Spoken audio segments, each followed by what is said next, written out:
মাটিকাড়ায় school ছাত্রীকে ধর্ষণ ও খুনের ঘটনায় দোষী সাব্যস্ত হওয়া মোহাম্মদ আব্বাসের মৃত্যুদণ্ড ফাঁসির সাজা ঘোষণা করল আদালত।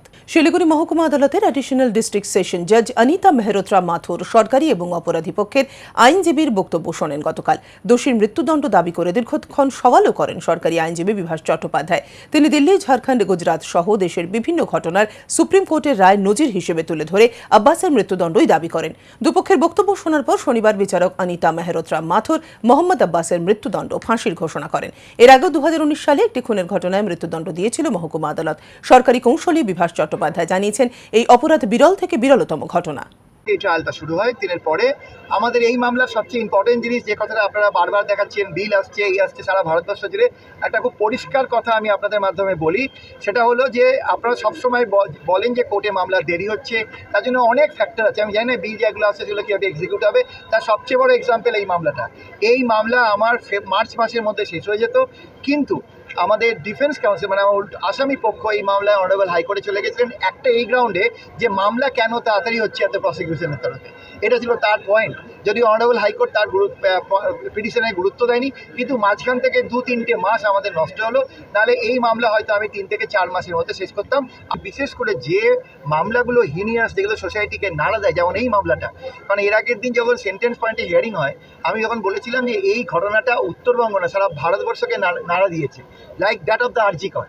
তো সেই জন্য এইখানেও একসময় উত্তরবঙ্গ উত্তাল হয়েছিল, উত্তরবঙ্গ বন্ধ ছিল, পুলিশের ক্রেডিবিলিটির ওপরে কোশ্চেন উঠেছিল, এরকম অনেক কিছু উঠেছিল। আজকে সেই দিনটা এলো যে দিনটা আমরা বলতে পারি যে না, স্টেট চেষ্টা করলে পারে এবং স্টেট চেষ্টা করে। এবং সবচেয়ে ইম্পর্টেন্ট জিনিস হচ্ছে মামলা একটু তাড়াতাড়ি করতে হবে, যাতে উইটনেসটা ভুলে না যায় সময়ের জন্য।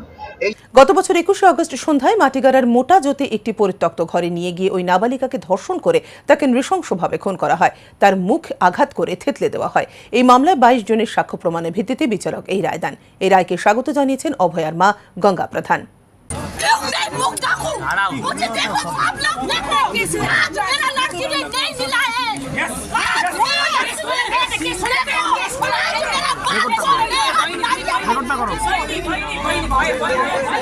नहीं मिला उसके लिए जस्टिस के ऊपर जो विश्वास किए थे हम, जस्टिस के ऊपर, न्याय के ऊपर, उसमें थोड़ा भरोसा रह गया भरोसा। और ये देख के सारा संसार, सारा स्टूडेंट जो भी रेपिस और मर्डर करेगा वो सबको थोड़ा ना थोड़ा डर बसेगा। मरने के लिए सबको डर लगता है, मरने के लिए। अब उसको देखिए कैसा इतना दिन जेल का भात खा के वो अच्छे से रह रहा होगा। বিশ্ব হিন্দু পরিষদের উত্তরবঙ্গ ও সিকিম প্রান্তের সভাপতি লক্ষ্মণ বনসল বলেছেন, এই রায় মানবতার জয়। इसकी विरोध की जोत विश्व हिंदू परिषद ने जलाई थी, जिसके परिणाम स्वरूप पूरा समतल, पूरा पहाड़, पूरा द्वार जाग उठा था। एक समाज को इकट्ठा करने में विश्व हिंदू परिषद सफल हुआ और हमारी माताएं बहनें इसका निरंतर विरोध करते हुए धरना प्रदर्शन के द्वारा आज देख सकते हैं ईश्वर के घर में देर है, अंधेर नहीं है। और आज हमारी बिटिया को बहुत बड़ा न्याय मिला। हम साधुवाद देते हैं हमारे न्याय प्रणाली को।